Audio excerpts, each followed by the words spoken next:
Hoje então nós estudaremos no 11º capítulo do livro Bases da Fé Cristã, do Wayne Grudem, intitulado O que é a Ressurreição.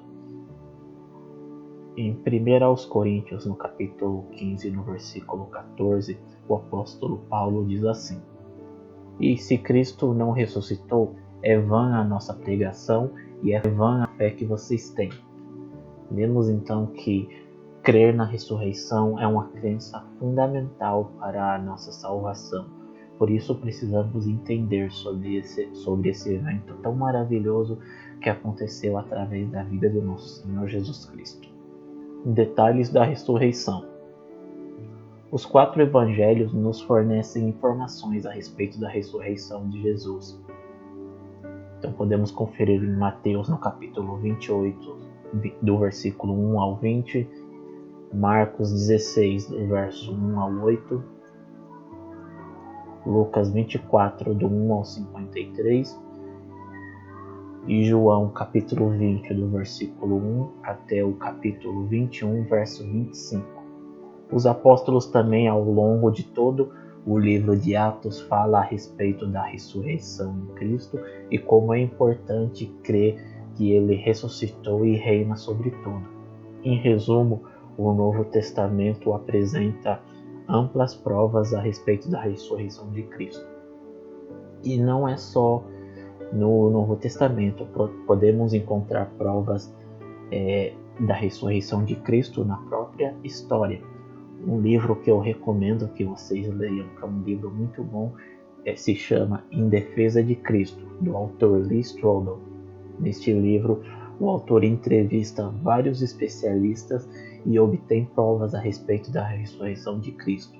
Esse autor era ateu e a mulher dele se converteu, e para tentar provar para a mulher dele que Jesus nunca ressuscitou, que ela tinha uma fé inútil, ele resolveu fazer essas entrevistas a respeito da ressurreição de Jesus, e no final da entrevista as provas foram tão convincentes que ele acabou se convertendo, e aí transformou essas entrevistas em um livro. Então recomendo que vocês leiam esse livro. Há um filme também com esse mesmo nome, Em Defesa de Cristo, que conta a história desse autor, mas eu recomendo o livro.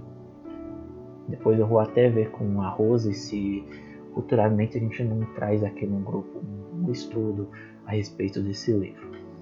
A ressurreição de Jesus não foi como a ressurreição de Lázaro, por exemplo, como nós vimos no capítulo 11 do Evangelho de João, ou a ressurreição da filha de Jairo.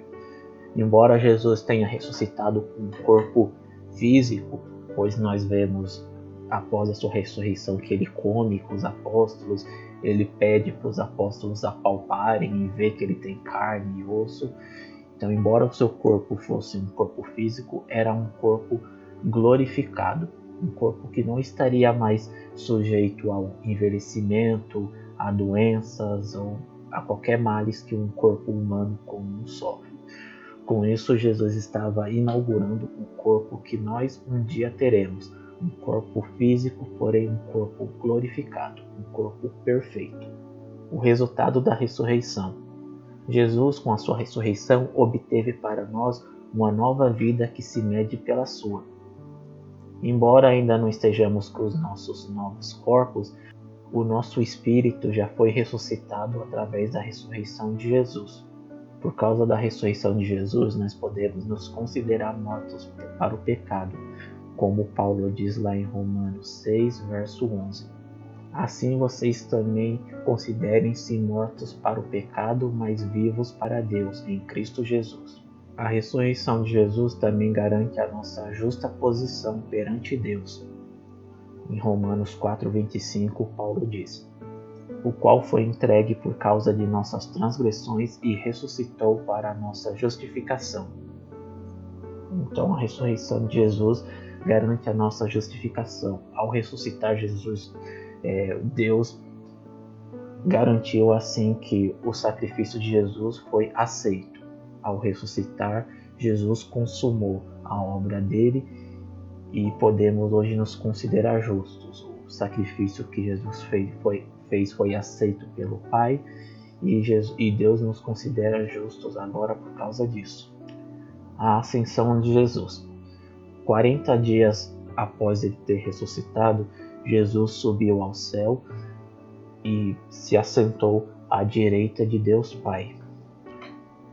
Assim como a ressurreição de Jesus garante aquilo que nós seremos, a sua ascensão garante o lugar para onde nós vamos. Nós iremos para o céu e teremos os nossos corpos glorificados. E por isso nós esperamos e ansiamos pelo dia em que Deus voltará para nos buscar e podemos passar toda a eternidade reinando com Ele em uma vida sem pecado, sem dor e sem morte.